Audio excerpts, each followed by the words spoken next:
Welcome. I am Ambika Devi, your expert astrologer and mind tamer, here to answer all of your questions about relationships, relocation, career, and timing for individuals, couples, and businesses. I have published in periodicals since 1987, and I have appeared on the Learning Channel as a relationship expert astrologer. Visit ambikadevi.com. That's AMBIKADEVI.com and find all of my newest happenings, interviews of me, my books, and subscribe to my blog. While you're there, visit my calendar and set up your next appointment. I look forward to seeing you. And remember, the stars are here to guide us, and I am your navigator. Why chase dopamine when the tools are already inside you? Would you get a rush from dropping $88,000 on a novelty snack shaped like a cartoon character? Maybe, for a moment. How long would that last? We're living in a culture that confuses intensity with transformation. If something doesn't deliver a fast hit of sensation, we tend to lose interest. The quieter the practice, the quicker it's dismissed. Here's something I've learned over decades of teaching. If I want to clear a room, all I have to do is say, I'm going to teach people how to breathe and meditate. Everybody scatters. Convenience culture has trained us to expect immediate results in every area of life, including practices that were never meant to be rushed. Somewhere along the way, breathwork stopped being about regulation and started becoming about sensation.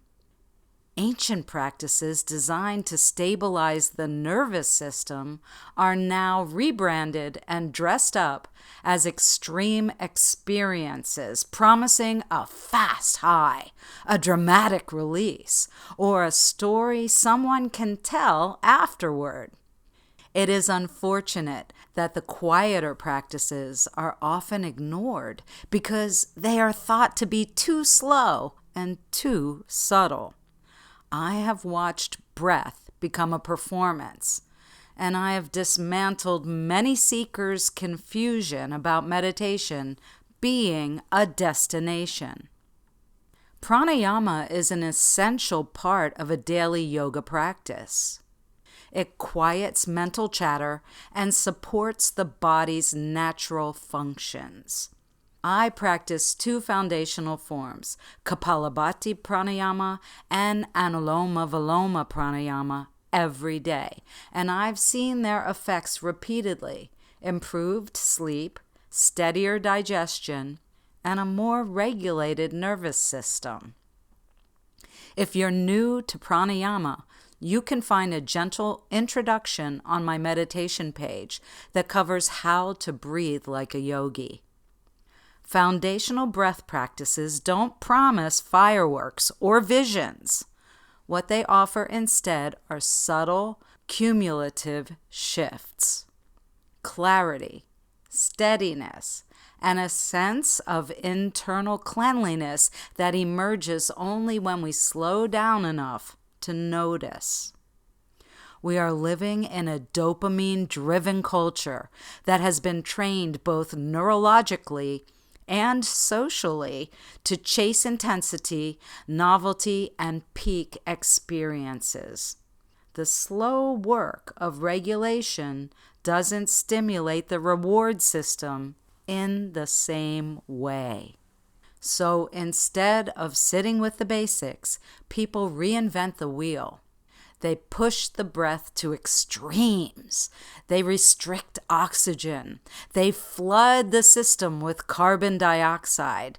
They mistake dysregulation for awakening and adrenaline for insight. A temporary altered state gets labeled transformation, even when the nervous system is left more fragmented than before. Here's the uncomfortable truth that doesn't tend well online. If a practice makes you feel extraordinary very quickly, it's usually stimulating chemistry or ego, not cultivating awareness.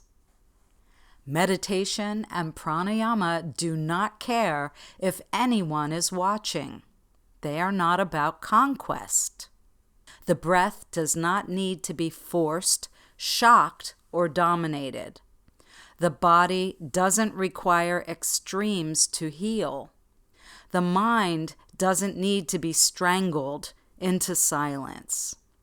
What we're seeing in modern wellness is too little patience. The same hunger for sensation that distorts breath work shows up everywhere, in productivity culture, in spirituality, in social media, even in how we use our voices.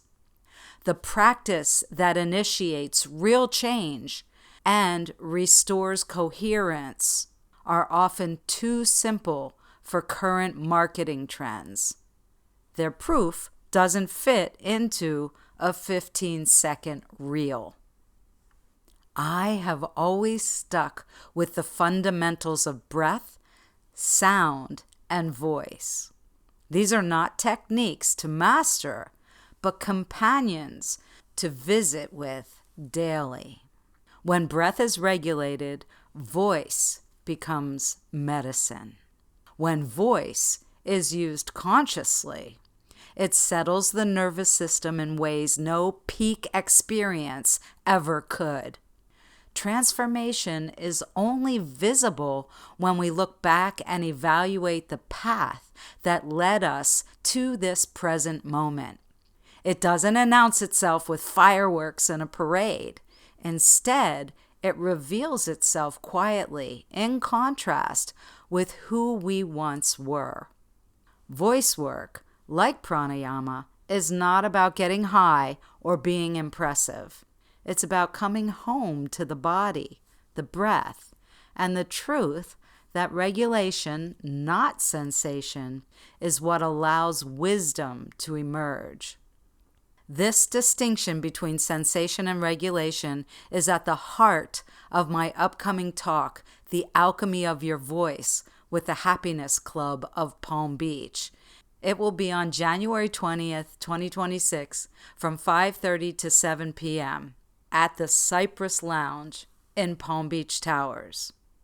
If you're weary of spectacle and craving something grounded, I invite you to join us. You'll find the written version of this episode along with a gentle introduction to breath on my meditation page, linked in the show notes. This is Ambika Devi. Thank you so much for listening. Be sure to visit my site and subscribe to my blog so you catch every new article I release. Visit my calendar and set up your first appointment with me so that we can take you on the path of transformation. The link is in the show notes.